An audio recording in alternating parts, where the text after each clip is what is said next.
firstly, you need to identify your use case and then get a camera that suits, because to be honest with you, something I've noticed over the years is when someone gets introduced to the concept of a 360 camera, it's usually by the company who has the best marketing. And often that company is Insta360. So often I see people starting a virtual tour business who came across Insta360 and they go buy an Insta360 camera for virtual tours.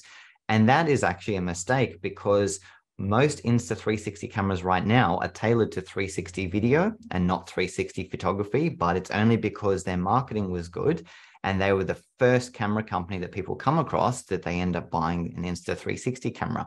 And I love Insta360 cameras. I use them a lot, but when we're thinking about virtual tours, they're not the go-to cameras. So it's just important to not make that mistake, to evaluate your specific use case.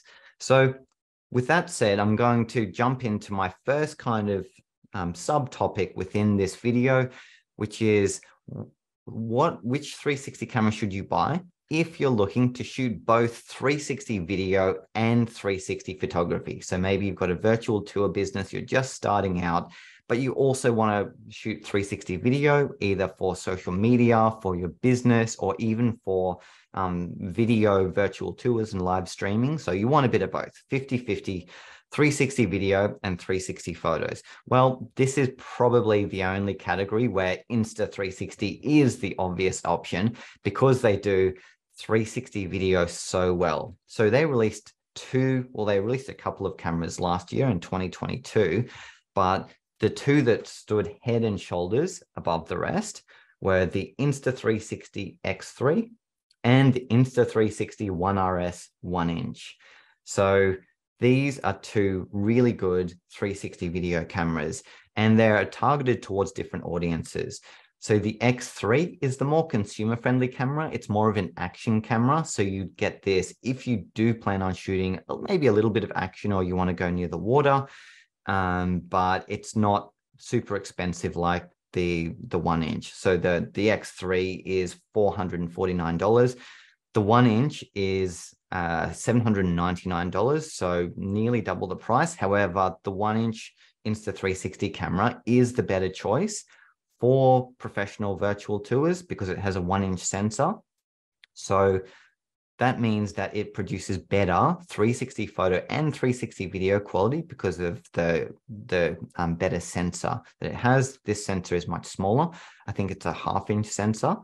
So they're both really good cameras. I would say you should pick the X3 if you're just starting out, if you've just discovered 360 photo and video and you want a good camera that does it all, and you're working with a budget of under $500, I'd choose the Insta360 X3.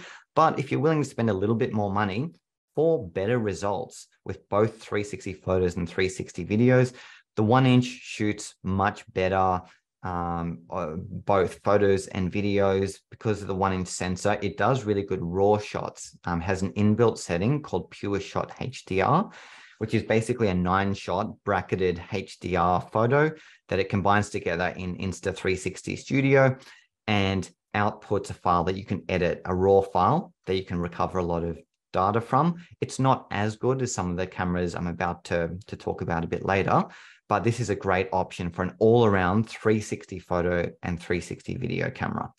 So Ben, just for clarification, so I want to say you're in Melbourne, Australia, but you're actually quoting prices in US dollars.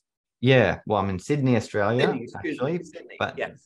Yeah, in US dollars. I find that most people kind of operate in USD, and I think a lot of your audience will be in America, probably very few in Australia. But that's okay. Yeah, so USD I'm referring to. So the Insta360 1-inch camera is $799 USD, and the X3 is $449 USD.